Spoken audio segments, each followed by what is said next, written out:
কোরআন আপনি খুলবেন ৪৪টা জায়গায়, কয়টা জায়গা? ৫৩২টা আয়াত আছে। সুবহানাল্লাহ। ৪৪টা জায়গার ৫৩২টা আয়াতে আল্লাহ রাব্বুল আলামিন মুসা ফেরাউন মুসা ফেরাউন মুসা ফেরাউন আমাদেরকে বলেছেন। কোরআন কাদের জন্য? আচ্ছা, আমাদেরকে এই ঘটনাটা বারবার বলার কি কারণ? আল্লাহ পাক কেন এতবার করে মুসা আলাইহিস সালাম আর ফেরাউনের ঘটনা আমাদেরকে বলছেন? কারণ কি? আমাদের উম্মার সাথে তার কি সম্পর্ক? সম্পর্ক হচ্ছে নবী সাল্লাল্লাহু আলাইহি ওয়াসাল্লামের সোনালী যুগ যেটা, সেটা চলে যাওয়ার পরে এই ফিতনার যুগে সারা বিশ্ব জুড়ে নতুন নতুন ফেরাউনদের উদ্ভব হবে ইনশাআল্লাহ। হয়েছে কি হয় নাই?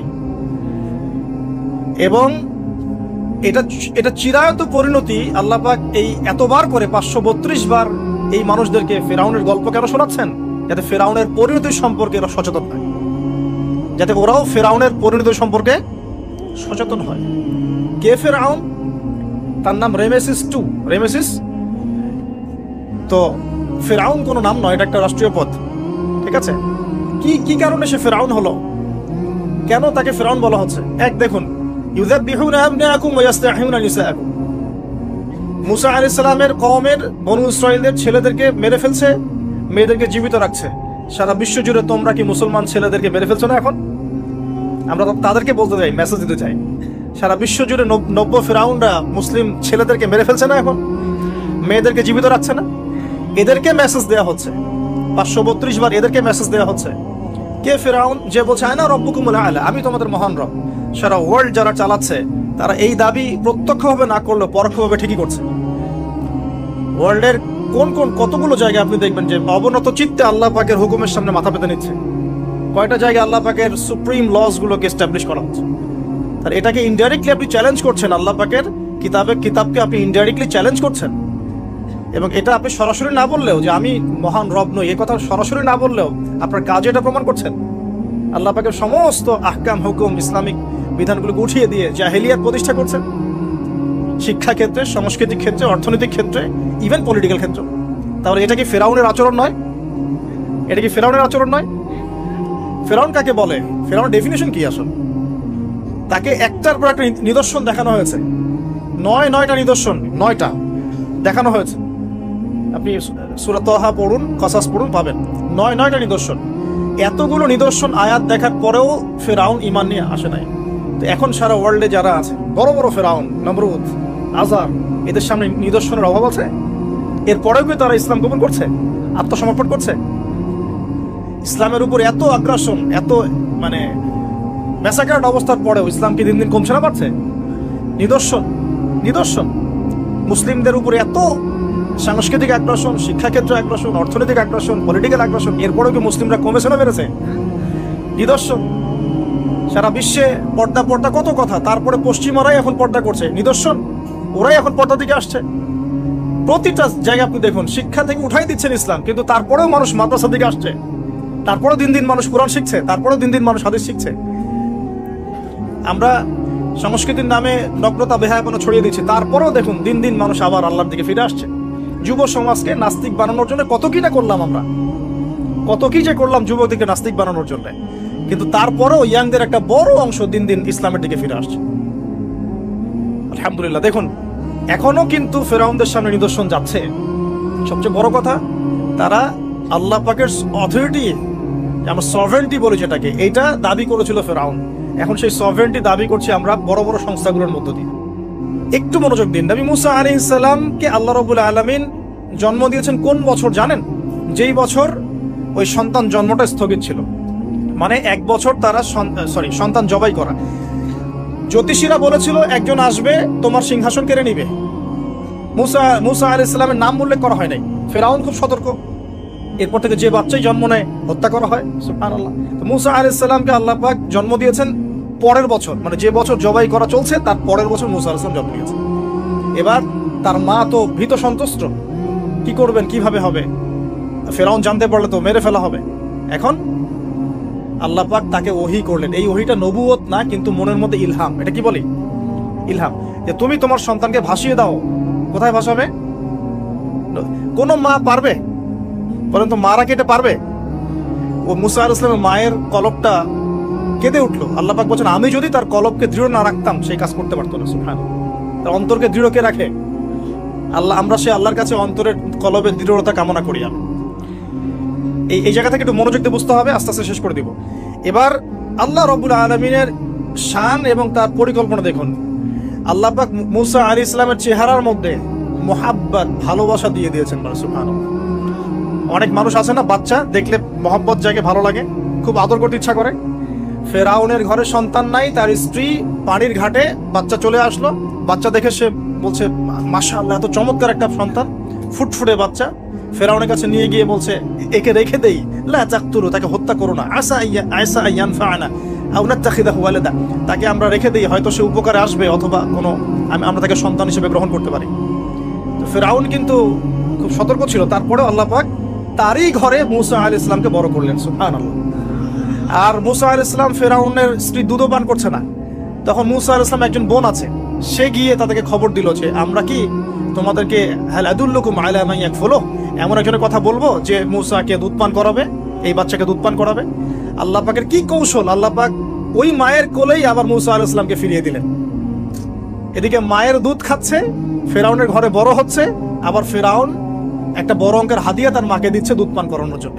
সুবহানাল্লাহ। আল্লাহ পাকের পরিকল্পনা দেখেন। আমি আসলে বুঝাতে পারছি না ভাই, আমার ল্যাঙ্গুয়েজের প্রবলেমের কারণে মাফ করবেন। অনেক তথ্য মাথায় থাকলে কথা বলা টাফ হয়ে যায়। তো সুবহানাল্লাহ, আল্লাহ পাকের পরিকল্পনা দেখুন। যে নবী মুহাম্মদ সাল্লাল্লাহু আলাইহি ওয়াসাল্লামকে মক্কা থেকে তাড়িয়ে দিচ্ছে মানুষ, আল্লাহ রাব্বুল আলামিন সেই মক্কা নবীর পায়ের সামনে এনে দিলেন। সুবহানাল্লাহ। মাত্র 8 বছরের ব্যবধানে। যে বদর যুদ্ধে মুসলিমদেরকে একদম নিঃশেষ করে দেওয়ার প্ল্যান করা হয়েছে, ওই বদরেই আল্লাহ রাব্বুল আলামিন আবু জাহেলের মৃত্যু লিখে রাখলেন। যে ইউসুফকে কুয়ায় ফেলে দিল তার ভাইরা, সেই ইউসুফকে আল্লাহ পাক সেখান থেকে কারাগার, রাজপ্রাসাদ, সেখান থেকে কারাগার, সেখান থেকে আবার নিয়ে আসলেন মিশরের পলিটিক্যাল পাওয়ার। আল্লাহর পরিকল্পনা। যে ইয়াসরিব একসময় ইহুদিদের দাপটের জায়গা ছিল, ওই ইয়াসরিব মুসলিমদের পরতলগত করলেন আল্লাহ পাক হিজরত করিয়া। বাদশা নাজাশী আবিসিনিয়ায়, আমি তো মালয়েশিয়াকে একটা আবিসিনিয়া মনে করি, এখানে মাশাআল্লাহ এরকম পরিবেশ আছে, শান্তিপূর্ণ ইসলামী পরিবেশ। বাদশা নাজাশীর এরকম পরিবেশ ছিল। বাদশা নাজাশী কিন্তু মুসলিম ছিল না, সে খ্রিস্টান ছিল। তারপরেও নবীজি বলতেন বাদশা নাজাশীর রাজ্যে কেউ জুলুমের শিকার হয় না, যদিও সে মুসলিম ছিল না। ওখানে ইসলাম নিয়ে গেলেন আল্লাহ পাক, ওখান থেকে পুরো আফ্রিকা ইসলাম ছড়িয়ে পড়লো। সুবহানাল্লাহ। এক খালেদ বিন ওয়ালিদ রাদিয়াল্লাহু আনহু, যার হাতে উহুদ যুদ্ধে বহু মুসলিমের প্রাণ গিয়েছে না, সেই মানুষকে আল্লাহ রাব্বুল আলামিন হেদায়েত দিয়ে 100টা যুদ্ধ করিয়েছেন। সুবহানাল্লাহ। আল্লাহ পাকের পরিকল্পনা আমরা বুঝতে পারবো না, আল্লাহ পাকের পরিকল্পনা আমরা বুঝতে পারবো না। ওয়া মাকারু ওয়া মাকারাল্লাহ, তারা কৌশল করে, আল্লাহ পাকও পরিকল্পনা করে। তো আল্লাহ পাকের কি পরিকল্পনা, যৌবনকালটা আল্লাহ পাক মূসা আলাইহিস সালামকে ফিরআউনের ঘরেই কাটালেন, এবং আল্লাহ পাক মূসা আলাইহিস সালামকে দুটো গুণাবলী দিয়ে বড় করলেন। দুটো গুণাবলী মনে রাখবেন। এক হচ্ছে কওয়ী, তিনি শক্তিশালী ছিলেন, ফিজিক্যালি অনেক শক্তিশালী ছিলেন। আমিন মানে বিশ্বস্ত ছিলেন, কওয়ীউল আমিন, মনে থাকবে ইনশাআল্লাহ। আমরাও আল্লাহর কাছে দোয়া করি আল্লাহ আমাদেরকে কওয়ী বানিয়ে দিন এবং আমিন বানিয়ে দিন। আমিন। এবার যৌবনে উপনীত হয়েছেন, টকবকা রক্ত, বাইরে বের হয়েছেন, বাইরে বের হয়ে দেখছেন যে দুজন ব্যক্তি লড়াই করছে, ইয়াকতাতুলান রাজুলান ইয়াকতাতুলান, দুজন ব্যক্তি মারামারি করছে।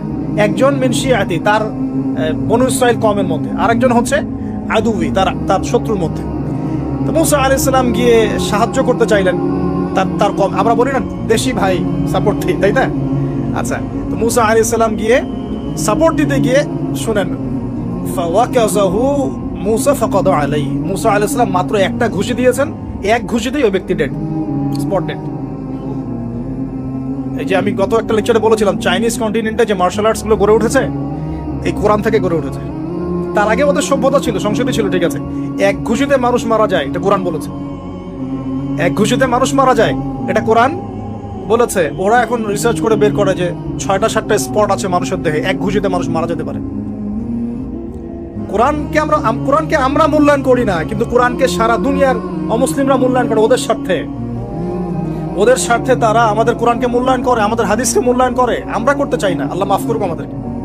আমরা কোরআন পড়তে চাই না, গবেষণা করতে চাই না, অর্থ বুঝতে চাই না, একটু আরবি ভাষা শিখতে চাই না, কোরআনের বালাগাত ডেইলি একটু তেলাওয়াত করবো এক পারা, সেটা করতে চাই না। আল্লাহ পাক আমাদেরকে মাফ করুক এবং কোরআনওয়ালা বানিয়ে দিন। আমি কথাগুলো বলার উদ্দেশ্য আপনাদেরকে আঘাত করা নয়, আমি জাস্ট আপনাদের কলবে একটু ধাক্কা দেওয়ার চেষ্টা করছি, যাতে করে আপনারা সবাই কোরআন তেলাওয়াত করেন ডেইলি এক পারা করে। আল্লাহ কবুল করুন। এবার আসুন দেখুন, এবার কি হলো, এটা ইন্টেনশনালি ছিল না, আনইনটেনশনালি মুসা আলাইহিস সালাম এখন কিন্তু মানে হত্যার অপরাধী হয়ে গেছে, তাই না? ফেরাউন তাকে ধরার জন্য বের হয়েছে দলবল নিয়ে, ওকে ধরতে হবে, এবার অ্যারেস্ট করতে হবে। তো একজন এসে পরামর্শ দিল যে তুমি এখান থেকে চলে যাও, তুমি এই মিশর থেকে চলে যাও, বের হয়ে যাও, না হলে ফেরাউনের বাহিনী তোমাকে পেলে ধরে ফেলবে। এবার মুসা আলাইহিস সালাম চলে গেলেন কোথায়? মাদিয়ান। কোথায় বলেন? অনেক দূরে মাদিয়ান। মাদিয়ানে গিয়ে তার না আছে কোনো শেল্টার, না গার্ডিয়ান, না কোনো খাবার, না পানি, কিছুই নাই। ঠিক নবী সাল্লাল্লাহু আলাইহি ওয়াসাল্লামের সাহাবীরা হিজরত করেছেন আবিসিনিয়ায়, নবীজি হিজরত করেছেন একবার তায়েফে, ওখানে মার খেয়ে চলে আসতে হয়েছে না, মনে আছে? তায়েফের 3টা গোত্র ছিল, আব্দু ইয়ালাইল, আব্দু মাসউদ, হাবিব বিন আমর, এই 3 গোত্রের নেতা ছিল। এরা নবী সাল্লাল্লাহু আলাইহি ওয়াসাল্লামকে ছোট ছোট বাচ্চাদেরকে দিয়ে পিটিয়েছিল, নাউযুবিল্লাহ। তারপরে নবীজি বদদোয়া করেন নাই, ওখান থেকে চলে আসছেন মক্কায়। আমি গুছিয়ে বলছি শর্ট করে। তো এভাবে মুসা আলাইহিস সালাম কেউ হিজরত করতে হয়েছে। দেখেন, আবার নবীজিকে হিজরত করতে হচ্ছে মদিনায়। তার মানে হিজরা বিষয়টা ইসলামের সাথে সম্পৃক্ত। পরিবেশ পরিস্থিতি অনুকূলে না থাকলে, যেখানে ভালো পরিবেশ সেখানে গিয়ে মানুষ থাকতে হবে।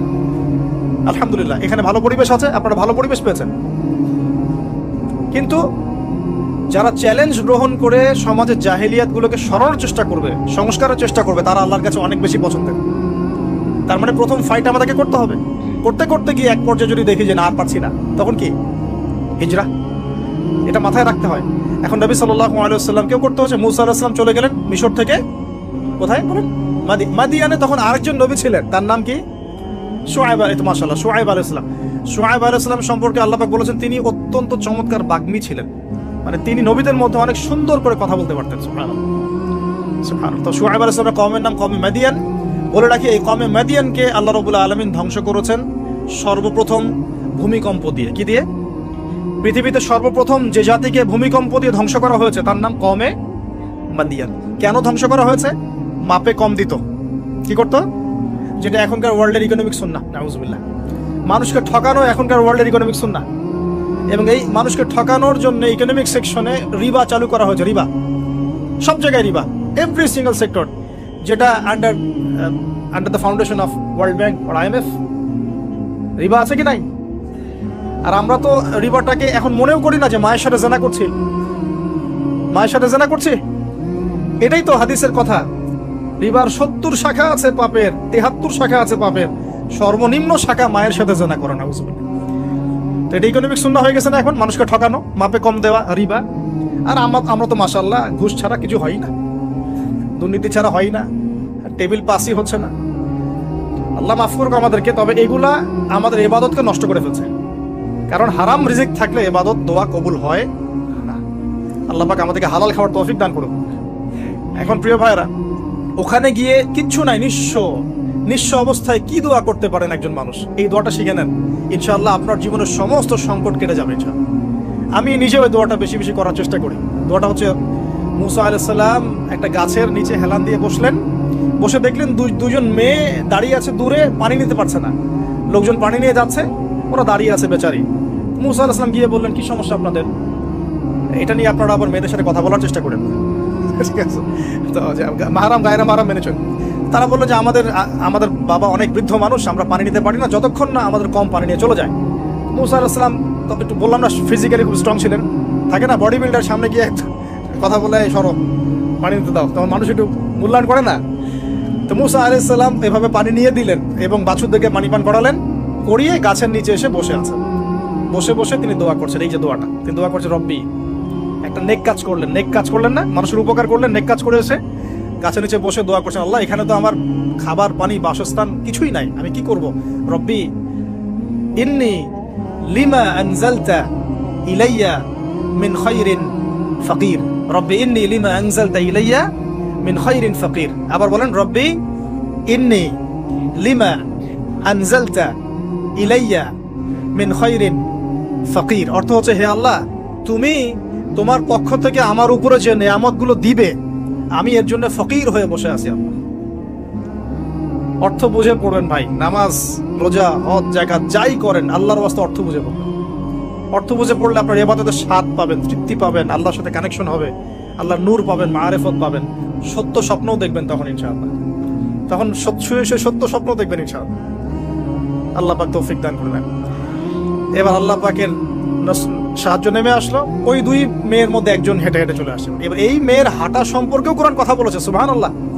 এই মেয়ে কিভাবে হেঁটে এসেছে এই হাঁটার বর্ণনাও কোরআন দিয়েছে। কোরআন বলেছে এই মেয়ে হেঁটে আসছে লাজুক পায়ে। এখন আপনি এই পুরো ওয়ার্ল্ডের মেয়েদের হাঁটা দেখেন, লজ্জা আছে? তাহলে মেয়েদের সাথে লজ্জার একটা গভীর সম্পর্ক আছে। এই মেয়ের প্রশংসা আল্লাহ পাক কোরআনে করলেন, লাজুক পায়ে লাজুক ভঙ্গিতে অবনত নয়নে সে হেঁটে আসলো। এখন আপনি কেলে যান, গো টু খেল, আপনাদের টুইন টাওয়ারে যান, দেখেন সবার হাঁটা চলা দেখেন। হায়া লজ্জার কোনো বালাই আছে এখানে? আমি গত লেকচারে বলেছিলাম যে আদম আলাইহিস সালাম এবং হাওয়া আলাইহিস সালাম, ইবলিস তাদের সাথে প্রথম যে আচরণ করেছে ওই ফল খাওয়ানোর পরে, সেটা কি? তাদের গা থেকে পোশাক খুলে পড়ে গেছে। মানে নগ্ন করে দিয়েছে আমাদের পিতামাতাকে, মহাবিশ্ব নগ্ন করে দিয়েছে কে? ইবলিস। তো এখন এই পৃথিবীতে আমরা যারা নগ্নতার চর্চা করছি তার কার এজেন্ট আমরা বুঝতে বাকি আছে? আমার কথা কি বুঝতে পারছেন কিনা? এই কানেকশন মেলানোর চেষ্টা করেন, ডটসগুলো মেলানোর চেষ্টা করেন। সামনে যাই প্রিয় ভাই, এই মেয়ে এসে বলছে আমার বাবা আপনাকে ডাকেন, আমার বাবা আপনাকে ডাকছেন। তিনি গেলেন, বাবা শুআয়ব আলাইহিস সালাম। তখন এক বোন ইনডাইরেক্টলি বাবাকে বোঝাচ্ছে যে বিয়ে শাদী দিলে ভালো হয়। এক বোন বলছে যে আপনি তো তাকে পুরস্কৃত করতে চাচ্ছেন, তাহলে এরকম কওয়িউন আমিন একজন মানুষকে সবচেয়ে ভালোভাবে পুরস্কৃত করা যায় তার যথাযোগ্য প্রতিদান দেওয়ার মধ্য দিয়ে। তো মেয়ের ইশারা বাবা বুঝেছেন, তিনি নিজের এক মেয়ের সাথে মুসা আলাইহিস সালাম বিয়ে দিলেন, সুবহানাল্লাহ। তবে শর্ত দিলেন, দেন মোহর কি? মোহর তো নাই। মোহর কি এবার? মোহর হচ্ছে 8 বছর তোমাকে আমার ফার্মে কাজ করতে হবে। এটা আগেকার একটা স্টাইল ছিল, সুন্নাহ। এটা এখন নাই, যদিও আগে এরকম ছিল যে দেনমোহর দেওয়ার জন্য এই একটা পদ্ধতি ছিল। যেমন ইয়াকুব আলাইহিস সালামের ক্ষেত্রেও এরকম 7 বছরের কথা আসছে, তিনি 7 বছর তার শ্বশুরের ফার্মে কাজ করেছেন। এটা নতুন ছিল না ওই সময়, এটা কমন ছিল। এখন যেমন আমাদের দেশে কমন 10 লাখ টাকা মোহর হবে, 10,000 টাকা দিব, বাকিটা সব বাকি, তাই না? এরকম আর কি কমন কিছু বিষয় থাকে আর কি। আস্তাগফিরুল্লাহ, মাফ করো। বলবে বাসরাতে, বলবে আমাকে মাফ করে দাও। শুরুতেই নিজের গায়রথহীনতার পরিচয় দিল। আবার এদিকে শ্বশুরের কাছে মাশাআল্লাহ মোটা অঙ্কের ডোনেশন নিতে চাচ্ছে, যৌতুক। বিয়ে আমাদের ওখানে মাশাআল্লাহ মানে কেনা বেচা, মেয়ে বিক্রি করতেছে আর ছেলে কিনতেছে। এবার 8 বছর পূর্ণ করা হলো, তিনি আরো 2 বছর 10 বছর পূর্ণ করলেন। এই 10 বছরে মুসা আলাইহিস সালাম নবী পরিবেশ পেলেন, অভিভাবক পেলেন, স্ত্রী পেলেন, প্রেমময়ী সন্তান ইত্যাদি সবকিছু। এবার আল্লাহ রাব্বুল আলামিন তাকে মিশরের দিকে যাওয়ার যে সময়টা এখন হয়ে গেছে, 10 বছর হয়েছে, মিশরে যেতে হবে। যাওয়ার পথে স্ত্রীর প্রসব বেদনা উঠেছে। তখন মুসা আলাইহিস সালাম আগুন খুঁজছেন। আগুন কি খুঁজছেন ভাই? আগুন খুঁজতে তুর পাহাড়ের ওখানে গিয়ে দেখছেন যে আগুন গাছে জ্বলছে, সবুজ পাতার উপরে আগুন। তিনি অবাক। এই সময় আওয়াজ আসলো, বিসমিল্লাহির রহমানির রহিম, ইন্নী আনা রাব্বুক ফাখলা'না আলাইক ইন্নাকা বিল ওয়াদিল মুকদ্দাস তুয়া। মুসা, ইন্নানি আনা আল্লাহ লা ইলাহা ইল্লা আনা ফা'বুদনি ওয়া আকিমিস সালাতা লিযিকরি। মানে এখানে অনেকগুলো কথা আছে, সূরা তাহার মধ্যে আছে। আওয়াজ চতুর্দিক থেকে ভেসে আসলো। মহান আল্লাহ রাব্বুল আলামিন তার শান অনুযায়ী, তার ইজ্জত অনুযায়ী তিনি যেভাবে কথা বলেন সেভাবে মুসা আলাইহিস সালামের সাথে কথা বললেন। আল্লাহু আকবার। বলেন, ইয়া মুসা, হে মুসা, ইন্নানি আনা আল্লাহ, নিশ্চয় আমি আল্লাহ, লা ইলাহা ইল্লা আনা, আমি ছাড়া কোনো ইলাহ নাই, ফা'বুদনি, তুমি আমার ইবাদত করো, ওয়া আকিমিস সালাতা লিযিকরি, আমার ইবাদতের জন্য সালাত কায়েম করো, আমার জিকিরের জন্য সালাত কায়েম করো, আমার স্মরণের জন্য সালাত কায়েম করো। ফাখলা'না আলাইক, তোমার জুতা খুলে ফেলো, ইন্নাকা বিল ওয়াদিল মুকদ্দাস তুয়া, তুমি তুয়া উপত্যকায় আছো, পবিত্র তুয়া উপত্যকায় আছো। আদব শেখানো হলো। এভাবে অনেক কথোপকথন হলো। নবী মুসা আলাইহিস সালাম ভয় পেয়ে গেলেন এবং আল্লাহ পাক আরো কথা বললেন, ওয়া মা তিলকা বিয়ামিনিকা ইয়া মুসা, তোমার ডান হাতে এটা কি? মুসা আলাইহিস সালাম বলছেন, ক্বালা হিয়া আসায়া আতাওয়াক্কাউ আলাইহা ওয়া আহুশু বিহা আলা গনামি ওয়া লিয়া ফিহা মাআরিব উখরা, এটা তো আমার লাঠি, এটা দিয়ে আমি ডালপালা পারি, আমার যে গবাদি পশু চড়াই। আল্লাহ পাক বলছেন যে ছুঁড়ে মারো, আলকিহা ইয়া মুসা, এটা ছুঁড়ে মারো। ফালকাহা, তিনি ছুঁড়ে মারলেন, ফাইদা হিয়া হাইয়াতুন তাসআ, এবং এটা ছোটাছুটি শুরু করলো, বড় একটা সাপ হয়ে গেল। সুবহানাল্লাহ। এগুলো কোনো গাল গল্প নয়, এগুলো আল্লাহ রাব্বুল আলামিনের মুজিজা, মুজিজাতুল কুবরা, এটা বড় মুজিজা। তিনি পিছনের দিকে দৌড়ানো শুরু করলেন সাপ দেখে, খাইফা ইয়াতারাক্কাব, মানে ভয়ে দৌড়ানো শুরু করলেন। আল্লাহ পাক বলছেন, লা লা ইয়াখাফু লাদাইনাল মুরসালিন, আমার কাছে রসুলগণ ভয় পায় না, তুমি ভয় পেও না, তুমি ওটাকে ধরো পিছন থেকে, সেটা আবার লাঠি হয়ে যাবে। পিছন থেকে হাত দেওয়া হলো, লাঠি হয়ে গেল। সুবহানাল্লাহ।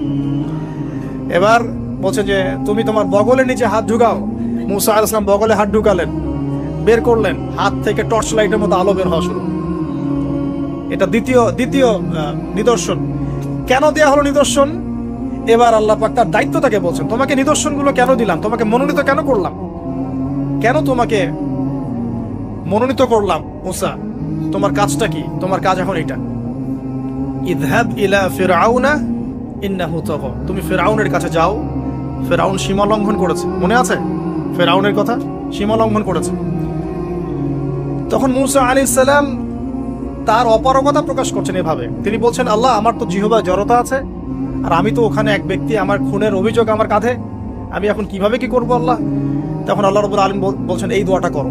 কোন দোয়া? মুসা আলাইহিস সালাম করলেন, রব্বি ইশরাহ লি সাদরি, হে আল্লাহ আমার বক্ষ প্রশস্ত করো, ওয়াসসির লি আমরি, আমার কাজকে সহজ করে দাও, ওয়াহলিল উকদাতাম মিন লিসানি, আমার জিহ্বার সমস্ত জড়তা দূর করে দাও, ইয়াফকাহু কওলি, যাতে মানুষ আমার কথা বুঝতে পারে। আর আমার সাথে আমার পরিবারের মধ্যে থেকে ওয়াজআলনি ওয়াজিরাম মিন আহলি, আমার পরিবারের মধ্যে একজন ওজির আমাকে দাও, সাথী। হারুন আখি, আমার ভাই হারুনকে দান করো। সুবহানাল্লাহ। তা হারুন আলাইহিস সালামকে নবুয়ত দেয়া হলো। দুজনকে আল্লাহ পাক এখন বলছেন, ইযহাবা ইলা ফিরআউন, তোমরা দুজন এখন ফিরআউনের কাছে যাও। ফাইন্নাহু তাগা ফাকুলা লাহু কাওলান লাইয়িনা, তবে তাকে গিয়ে কর্কশ ভাষায় কথা বলবে না, নরম স্বরে কথা বলবে।